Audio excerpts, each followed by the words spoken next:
It was November 2013, one of those crisp, late autumn nights that always felt a little eerie, even in the quiet suburban haven of Cedarwood. I was 16, and my parents were out late at a wedding, leaving me to hold down the fort. Our house, a typical two-story in a neighborhood where everyone knew everyone, or so we thought, always seemed to take on a different personality when I was alone. It became a place of exaggerated shadows and amplified sounds. That night, I was sprawled on the couch, a half-empty bowl of popcorn precariously balanced on my lap, engrossed in a rerun of Friends.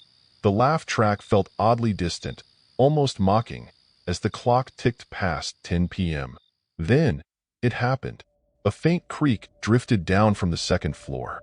I paused, my eyes still glued to the screen, but my ears straining. It was the kind of sound you tell yourself is just the house settling, a common occurrence in older homes.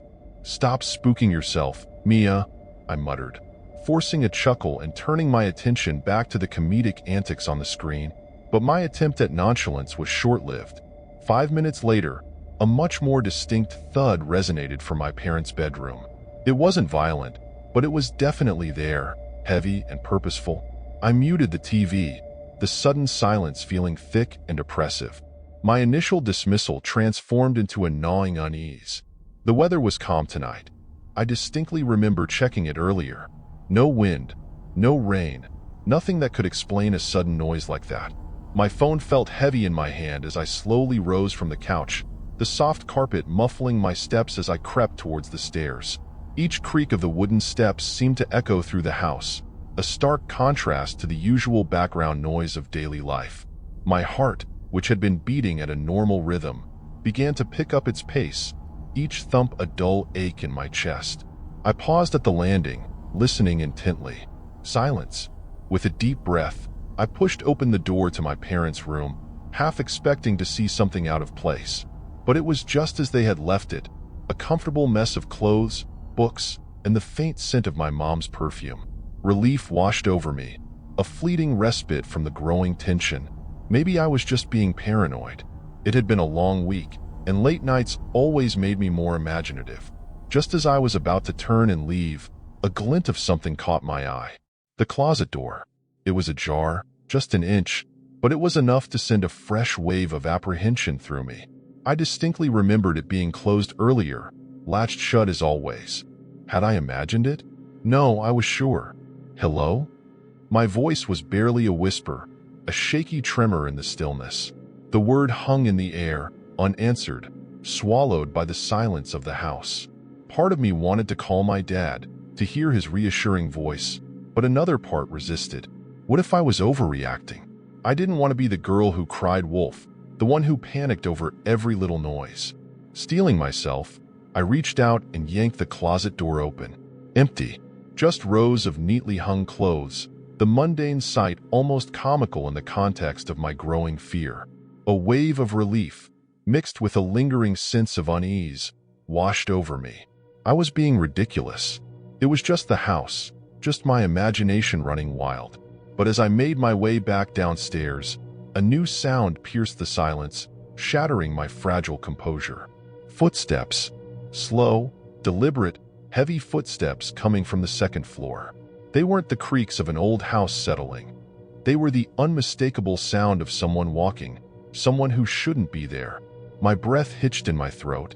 Every nerve in my body screamed at me to run, to hide, to do something.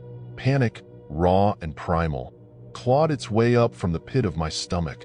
This was no longer my imagination. Someone was in the house. My fingers fumbled with my phone, my mind racing. I quickly typed a text to Mrs. Callahan, our next-door neighbor, a woman I'd known my whole life and who I hoped could be a hero in this. "Someone's in my house. Help." I hit send, the message a desperate plea in the digital void. The footsteps continued, descending the stairs, each step a hammer blow against my dwindling hope. I scrambled into the pantry, the small, cramped space feeling both like a refuge and a trap.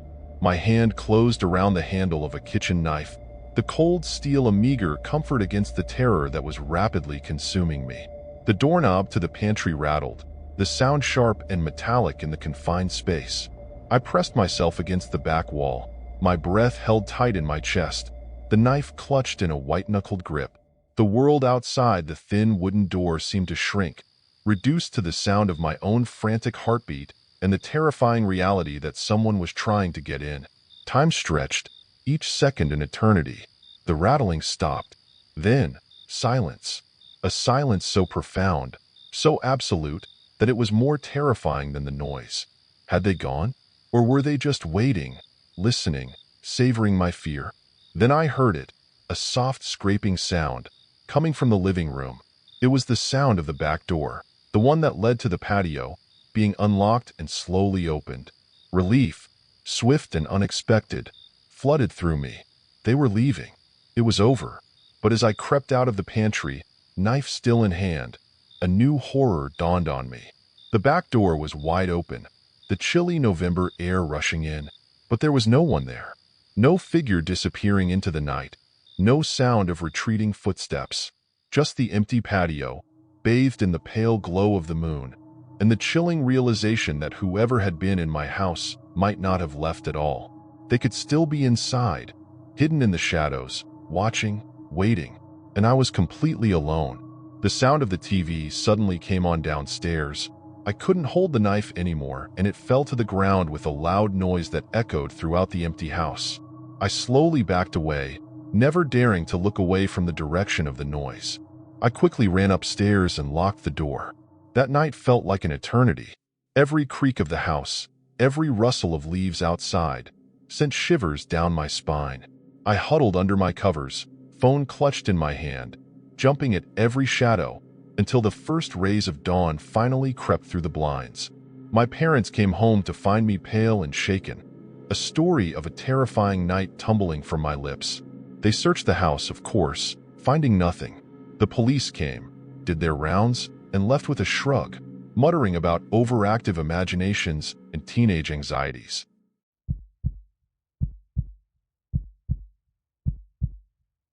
It was late October in 2015, and I had just turned 17.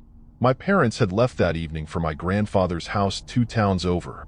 Some kind of emergency with his health, they said.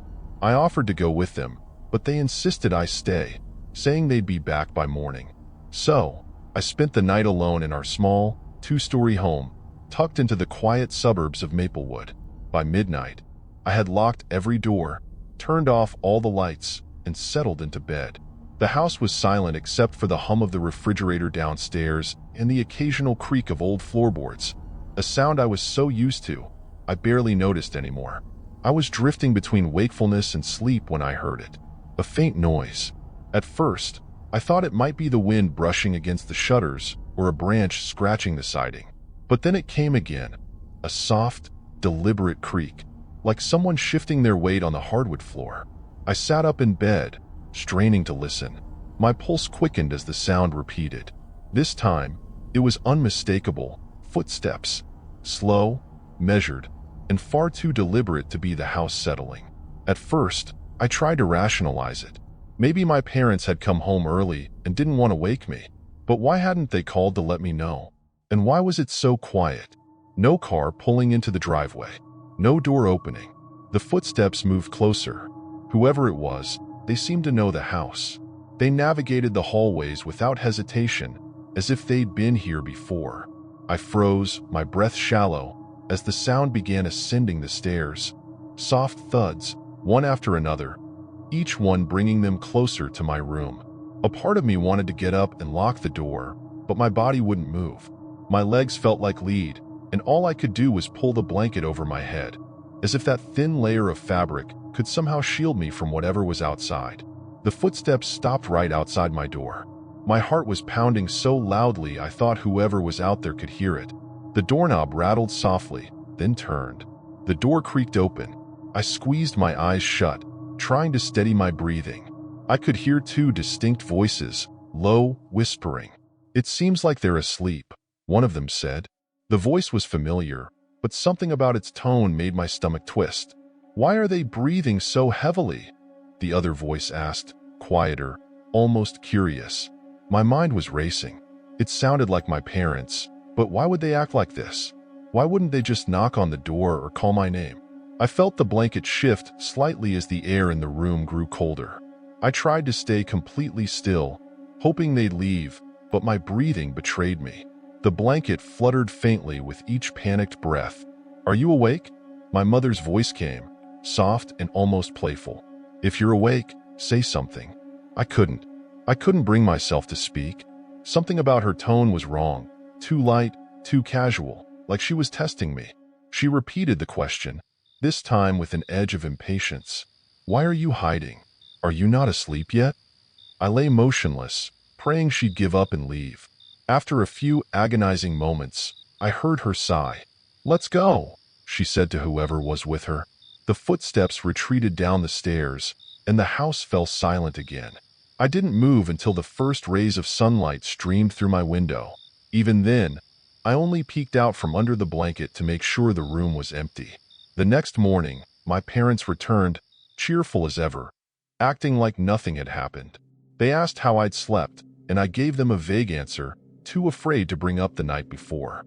I studied their faces, looking for any sign that they might know what had happened, but they seemed completely normal. To this day, I still don't understand what happened that night.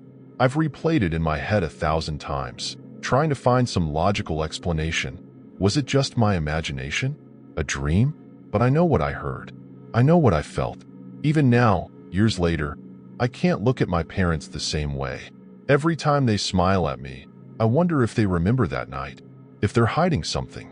And every now and then, late at night, when the house is quiet and the shadows feel too long, I find myself staring at my bedroom door, waiting for it to creak open again.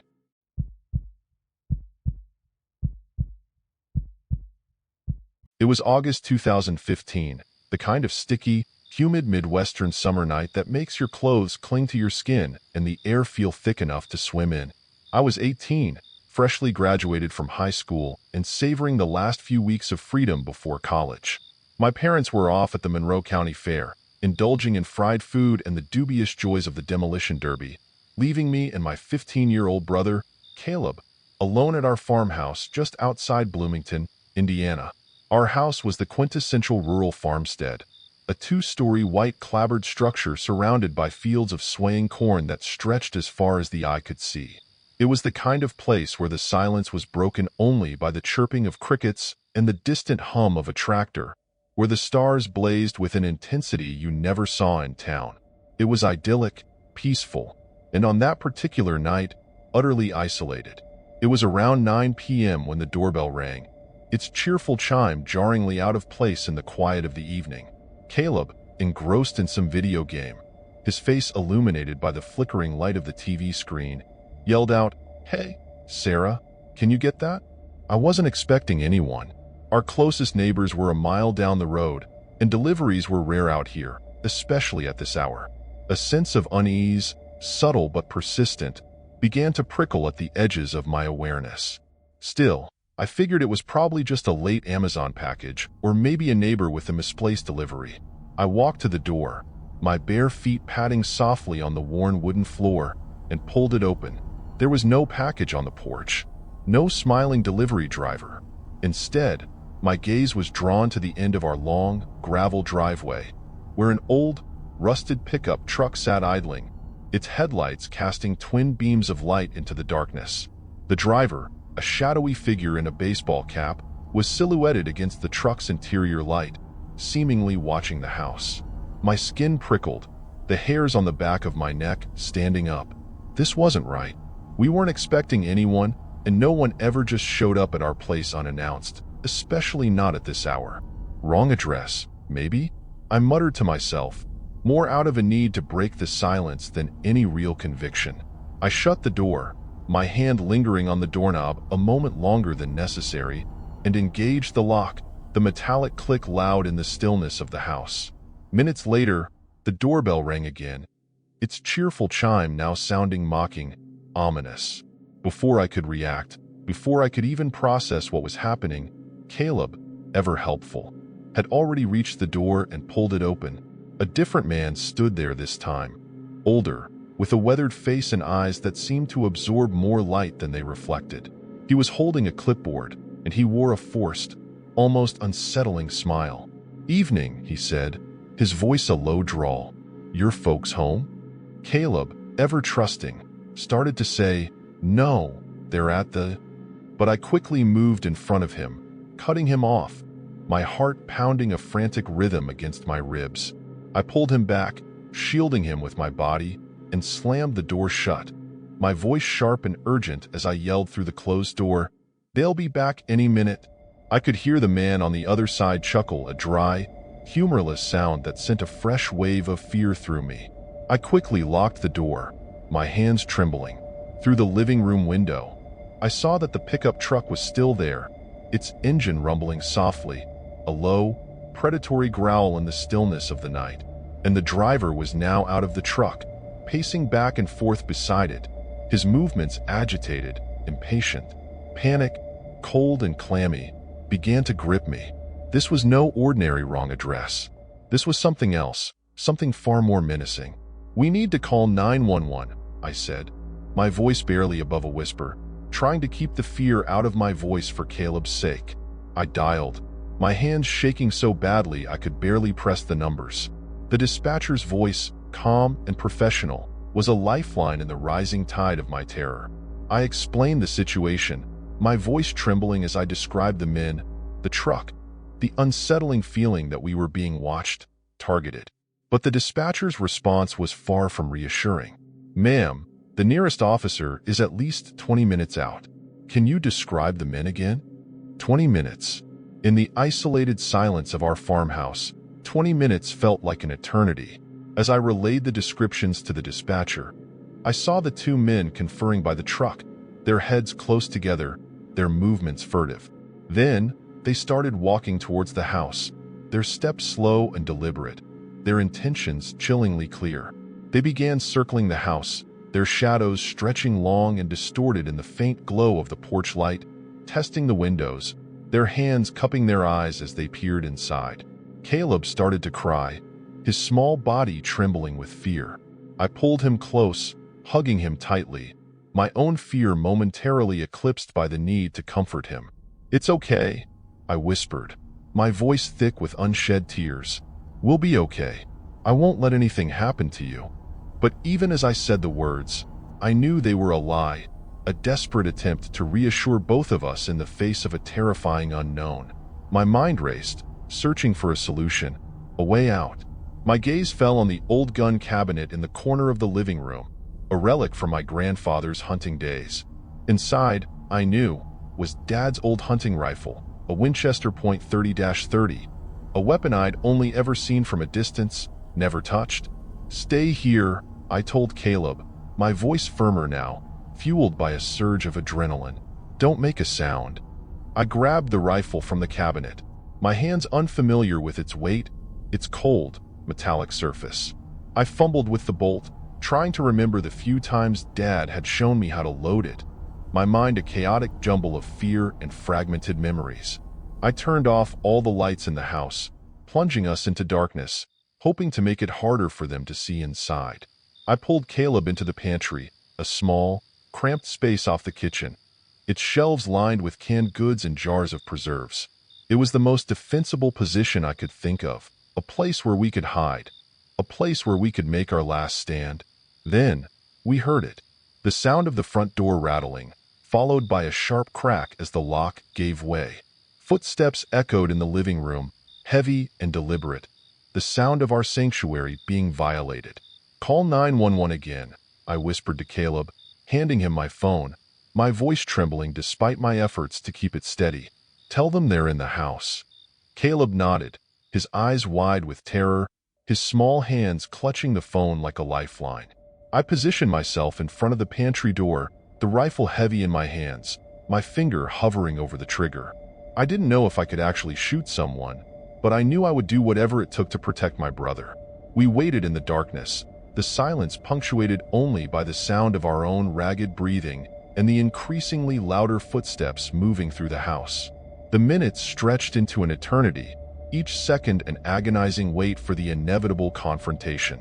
The footsteps stopped just outside the pantry door.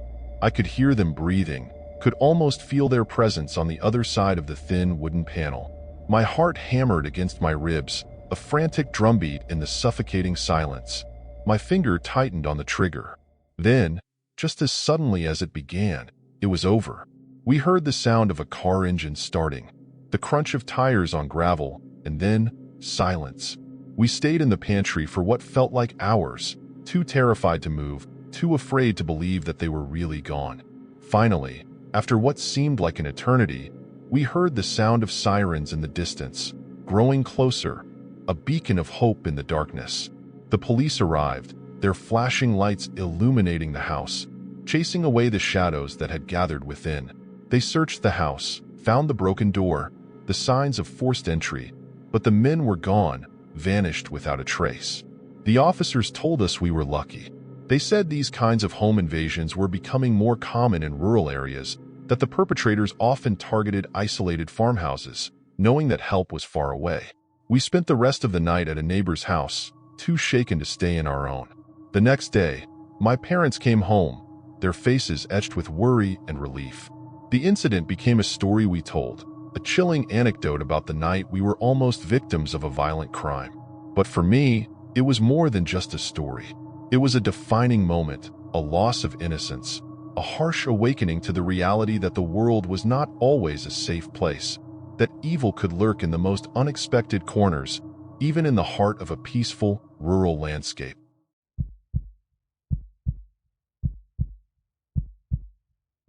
It's funny how the most mundane moments can sometimes morph into something far more sinister. This happened to me about 3 months ago, during one of those sweltering summer evenings that make you question the sanity of living without central air. I was in my room, hunched over my laptop, trying to meet a deadline. The glow of the screen was the only light in the room, apart from the faint, ambient light that spilled in from the hallway. My younger brother, Liam, had already gone to bed in the adjacent room. He's always been an early sleeper, a habit I envied on nights like these. Liam's room was right next to mine, separated by a thin wall that did little to muffle sounds. He had this habit of leaving his door slightly ajar when he slept, especially in the summer. Said it helped with the stuffiness, made the room feel cooler. I didn't really get it, but it was his quirk. Around midnight, I needed a bathroom break. I'm nearsighted, pretty badly, but I usually don't bother with my glasses for quick trips to the bathroom. I mean, I have to wash my face anyway, and it's just easier. I can still see, just not clearly, everything's a bit blurry around the edges. As I stepped out of my room, I had to pass Liam's. His door was open, as usual, a dark rectangle against the dimly lit hallway. I glanced in, a habitual check, and saw nothing. The room was dark, the bed empty, just a rumpled blanket lying there. My immediate thought was that he was in the bathroom. It wasn't unusual for him to get up in the middle of the night, sometimes for a drink, sometimes for the bathroom. The hallway in our house is a straight shot from my room to the bathroom at the far end. As I walked towards it, I noticed the bathroom light was on, a warm glow spilling out into the hallway. But Liam wasn't there. The small space was empty. A wave of unease washed over me. Had I left the light on? I racked my brain, trying to remember, but my mind was a blank. It was possible, I was pretty tired, but it felt off. The unsettling feeling lingered as I finished up in the bathroom. The silence of the house suddenly amplified, every creak and groan of the old building seeming to hold a hidden meaning. I quickly washed my face, the cool water a brief respite from the oppressive heat, and headed back to my room. As I passed Liam's room again, I glanced inside, and this time, my blood ran cold. He was there, back in bed, curled up under the blanket, a small, still lump in the darkness. My mind struggled to reconcile what I was seeing. It was impossible. There was no way he could have gotten back to his room without me seeing him. The hallway was a straight line. There were no other exits, and all the doors in the house were closed and locked, a nightly ritual in our family. Besides, I had just checked the bathroom, and it was empty, and I hadn't heard the front door open or close, nor had I seen any movement in the hallway. It just didn't make sense. My heart pounded in my chest, a frantic rhythm against the silence. Was it my eyesight? Had I been mistaken earlier? I knew my vision wasn't great without my glasses, but could I have been that wrong? A cold dread seeped into my bones, a primal fear that whispered of something unseen, something unknown. I retreated to my room, my mind racing, trying to find a rational explanation. Maybe I had dozed off for a moment, a microsleep brought on by exhaustion. Maybe Liam had been quicker than I thought, a silent shadow slipping past me in the dimly lit hallway. But deep down, I knew these explanations were flimsy, insufficient to explain the icy knot of fear that had taken root in my stomach. Sleep was impossible that night. Every creak of the house, every rustle of the leaves outside my window, sent shivers down my spine. I kept replaying the events in my mind, each repetition amplifying the unsettling details, the impossibility of it all. The next few days were a blur of unease and confusion. I couldn't shake the feeling that something was wrong, that the familiar comfort of my home had been subtly altered. I tried to rationalize it, to dismiss it as a trick of the light, a product of my overactive imagination, but the memory of that empty bed, followed by Liam's sudden reappearance, was burned into my mind. Finally, I couldn't take it anymore. I had to know. I asked Liam about that night, trying to sound casual, nonchalant.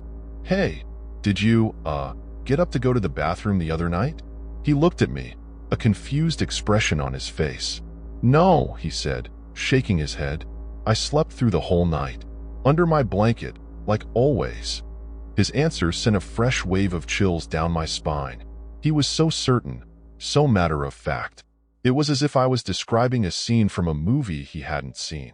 His denial only deepened the mystery, reinforcing the unsettling feeling that I had witnessed something I couldn't explain, something that defied logic and reason. To this day, I still don't have an answer.